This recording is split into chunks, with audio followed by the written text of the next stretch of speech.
Average Anglers. Welcome to the Average Anglers shed. We're just going to have another little look at the Right Way. So we looked at it initially, got it out of the box. If you're not sure what the Right Way is, made by a company called Rite Tackle.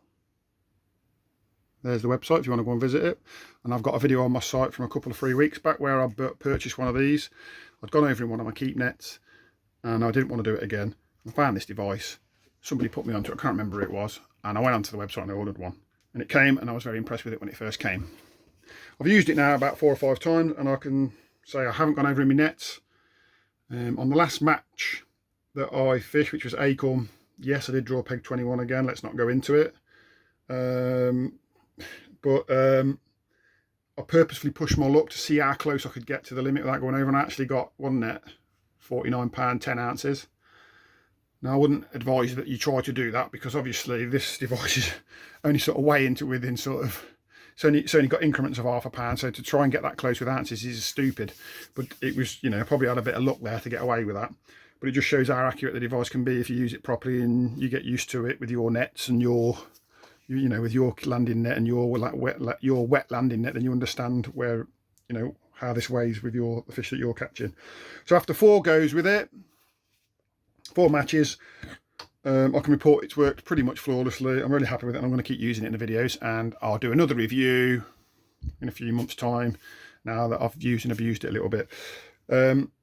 So Rite Tackle is owned by a gentleman called Tony Corbin, and he actually got in touch with me because my video had helped him sell a few products, and so he came down to see me in my sweet shop because he just happens to he happened to be in the area where my sweet shop is, and he just came down to see me, and I was chatting to him and I said, oh, is there any sort of maintenance requirements for these or anything I need to tell, you know, the average anglers? And he said no, the only thing to be cautious of is the pin, and if you go on the website there is a video about this pin. That can snap if you're trying to tighten it into your handle or onto your net.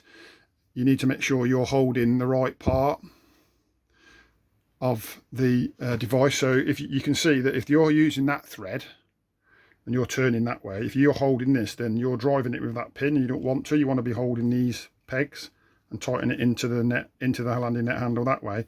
And then when you're tightening it into the keep net, you want to be turning it with that bit. Hopefully that's self-explanatory.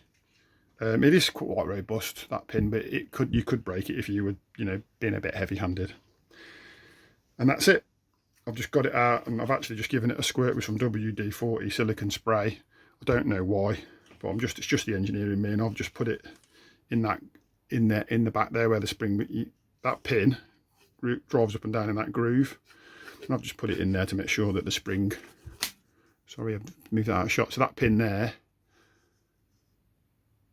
hopefully my camera's picking that up, there's a little spring in the groove, so the groove that you can see, that's what the pin slides up and down and keeps it all together, and then you can see the spring there. So I've just put a bit of spray in just because I'm an engineer and I don't like things getting wet all the time and not having a bit of tender loving care. Don't put loads and loads and loads of grease in there because it does go into the water, so just give it a little gentle squirt. You don't want to be filling your local fishery up with oil-based greases, do you? Right, so there we are. That's sort of a 4 weeks on, 3 or 4 weeks on review, I think. Something like that. Well, 3 or 4 matches anyway.